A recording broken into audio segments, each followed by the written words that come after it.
네, 친절한 경제 시간입니다. 오늘도 권혜리 기자와 함께하겠습니다. 안녕하세요. 안녕하세요. 네, 우리나라 사람들이 커피 많이 마시고 좋아한다는 거는 많이 알려져 있는데요. 네. 이거 진짜 의외네요. 커피를 가장 많이 마시는 연령대가 청년층이 아니에요?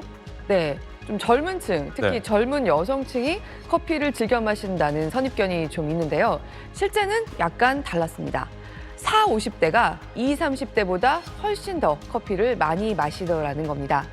지난해 5월까지 3년 넘는 기간 동안 농수산식품유통공사가 성인 남녀들의 커피 소비 경향 추적해 봤더니 전체 커피 소비에서 50대가 차지하는 비중이 무려 35%, 그 다음이 40대였습니다. 20, 30대가 차지하는 비중보다 40, 50대의 비중이 2배 정도 더 컸습니다. 맛을 따져서 까다롭게 마시기보다 습관적으로 커피를 마시고 있다는 사람이 40, 50대에 더 많은 것도 이런 결과에 한몫하는 걸로 보입니다. 지금 뉴스 보고 계신 분들, 이미 오늘의 첫 잔 타신 분이나 텀블러를 손에 들고 출근 중인 분들 꽤 될 겁니다. 하루 한 잔으로는 부족했습니다. 적어도 하루 2, 3잔.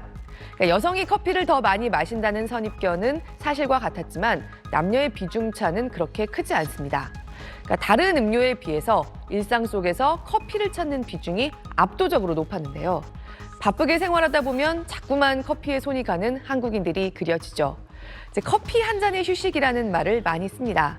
진짜 휴식은 커피를 앞에 놓고 여유롭게 대화도 나누면서 쉬는 거겠지만 하루 2, 3잔을 그렇게 마시지는 못하고요. 그냥 일하면서, 공부하면서 피곤도 달래고 졸음도 쫓고 마시는 행위 그 자체로 바쁜 일상 속에 휴식이라는 느낌을 녹여 넣는 그런 하루가 그려지는 답변들입니다. 느낌을 녹여놓는 이 표현 네. 참 공감이 되네요. 네. 많은 분들도 공감하실 것 같습니다. 네. 그런데 마시는 커피 종류가 좀 달라지고 있다고요? 네, 그렇습니다. 네. 요즘 집에서나 사무실에서 커피 뭘로 드세요?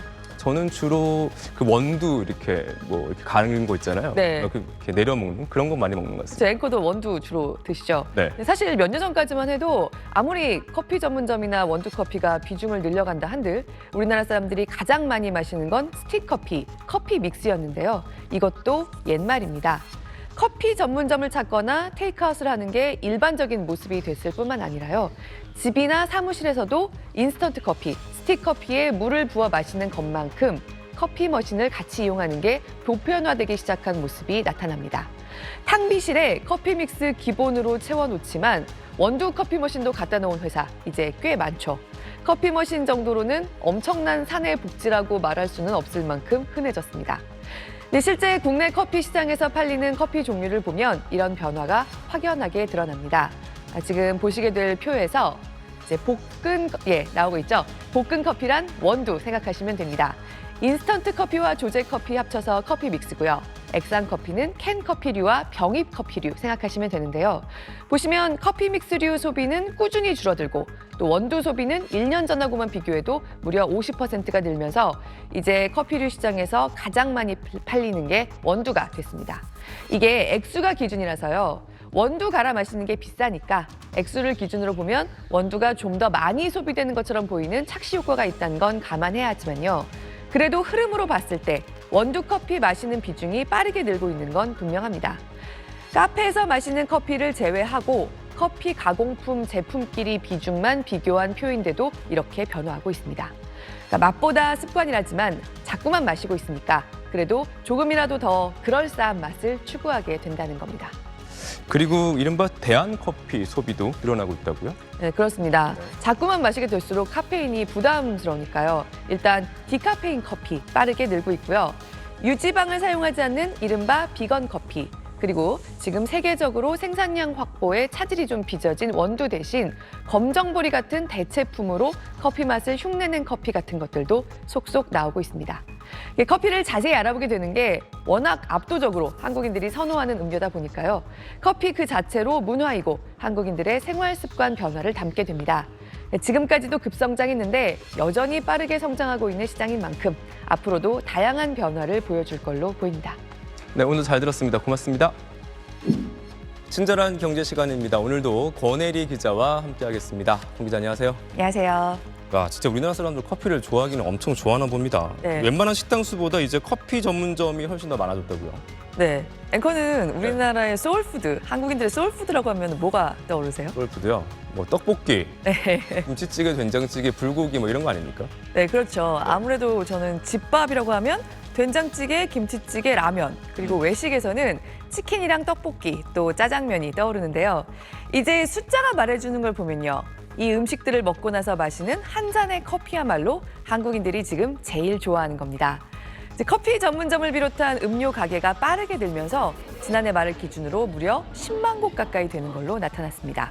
커피가 주가 아닌 음료 가게도 거의 대부분이 커피 한두 종은 메뉴에 갖추고 있는 국내 음료점의 경향을 감안하면요. 사실상 음료를 내세운 가게는 모두 커피 가게라고 해도 과언이 아닌데요. 한식당이 압도적으로 가장 많지만 그 바로 다음이 커피. 그리고 커피 전문점에 그나마 근접했다고 할 수 있는 인기 외식 품목은 치킨 가게 정도밖에 없습니다. 8만 개를 넘겼습니다.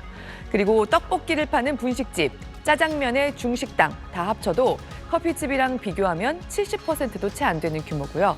술집도 커피 가게의 절반 정도밖에 안 됩니다. 근데 권 기자, 우리 그 커피 산업 이제 뭐 포화 상태다라는 네. 얘기 몇 년 전부터 꽤 많이 나온 것 같은데. 네, 그래도 여전히 이렇게 성장세가 꽤 빠르네요. 네, 그게 정말 놀라운 점입니다. 네. 생각해 보시면 특히 도심이나 사람 많은 거리에서 두세 집 걸러 한 집은 커피집이죠. 이 집들이 다 장사가 될까 싶은데 유지가 되고 있습니다. 그러니까 코로나 사태가 시작된 후에도 커피집의 폐업은 그전보다 오히려 줄거나 살짝 늘어나는 수준에 그쳤습니다. 전과 거의 비슷합니다. 반면에 창업은 훨씬 더 많기 때문에 지난 10년 동안 외식업에서 가장 빠르게 성장한 업종임에도 불구하고 계속해서 성장세가 꺾이지 않고 있습니다. 커피는 커피콩을 수입해야 만드니까 수입량을 보면 우리가 얼마나 커피를 많이 마시는지 더 명확해지는데요. 12월 통계까지 나오면 지난해 수입량이 역대 최고 기록을 다시 한번 갈아치울 걸로 보입니다. 20만 톤을 처음으로 돌파할 가능성이 높습니다. 근데 주목할 점이요. 지난해 12월은 제외하고도 돈으로 따졌을 때 연간 수입 액수가 12억 달러에 근접했다는 겁니다. 이게 2021년보다 무려 45% 넘게 급증한 거거든요. 그러니까 실제 커피 수입량은 아까 보신 것처럼 그렇게까지 한꺼번에 많이 늘어난 건 아니고 2021년 말부터 이제 국제적으로 원두값이 워낙 치솟은 탓이 큰데요. 게다가 지난해 달러 강세를 생각하면 실제 한국인이 체감하는 원두값의 부담은 훨씬 더 컸습니다. 그런데도 수입량이 계속 아까 보신 것처럼 그렇게 늘어난 겁니다. 그러니까 비싸지면 줄일 수 있는 기호식품인데도 치솟은 가격이 소비 급증에 아직 별다른 영향을 미치지 않고 있습니다. 그러니까 이제 커피를 마시는 한국인들이 많아서 커피 전문점이 굉장히 늘어나는 거긴 하겠지만 네. 다른 좀 특별한 이유가 좀 있어 보여요. 뭐 다른 게 뭐가 있습니까? 네, 일단 생각해 보면 일단 최근 상황만 놓고 보면 네. 코로나 사태의 영향을 적게 받을 수 있는 업종이었다는 점이 좀 큰 걸로 분석됩니다. 그러니까 사람들과 어울려서 맘 놓고 식사는 못해도 커피 테이크아웃은 같이 할 수 있었죠. 그래서 밖에서 산책하면서 마시거나 사무실로 가지고 들어오고. 그래서 커피집을 운영하는 분들의 얘기를 들어보면 오히려 테이크아웃 위주로 전환하는 게 영업하는 입장에서 편하고 좋은 점이 있더라는 얘기까지 할 정도입니다. 커피 외에 다른 인기 외식 품목들은 지난해에 폐업을 더 많이 하거나 간신히 규모를 유지했던 것과 대조됩니다. 하지만 그것만으로는 설명하기 힘들겠고요. 왜 이렇게 많이 마실까? 여러 가지 이유가 있겠지만 한국인이 그만큼 피곤한 탓이 클 겁니다. 예전에 한 취업 포털에서 왜 커피를 마시는가 설문조사를 했더니 이유 1위가 잠을 깨기 위해서였습니다. 그 많은 음료 중에서도 유독 커피를 찾는 이유는 마시고 일해야 하기 때문이라는 겁니다. 한국인의 근로시간 지난 10년 동안 10% 넘게 줄었지만 우리는 여전히 OECD 평균보다 연간 200시간 이상 더 일합니다. 그러니까 한꺼번에 일할 수 있는 시간을 좀 더 늘리는 쪽으로 허용하는 방향인 정부의 근로시간 개선안이 다음 달에 입법 예고될 텐데요. 그러니까 산업별, 사업장별 상황을 잘 점검해서 효율적이면서도 자칫 불필요한 부담이 다시 실리게 되는 곳은 없도록 정말 치밀하게 추진해야 할 사안이라고 할 수 있겠습니다. 그냥 그렇구나라고 쭉 듣다가 마시고 일해야 한다. 네. 이 얘기가 참 막 꽂히는데. 네. 또 노동 음료라는 얘기잖아요, 커피가. 네, 그렇죠. 아, 참 괜히 씁쓸하네요. 네. 오늘 잘 들었습니다. 고맙습니다.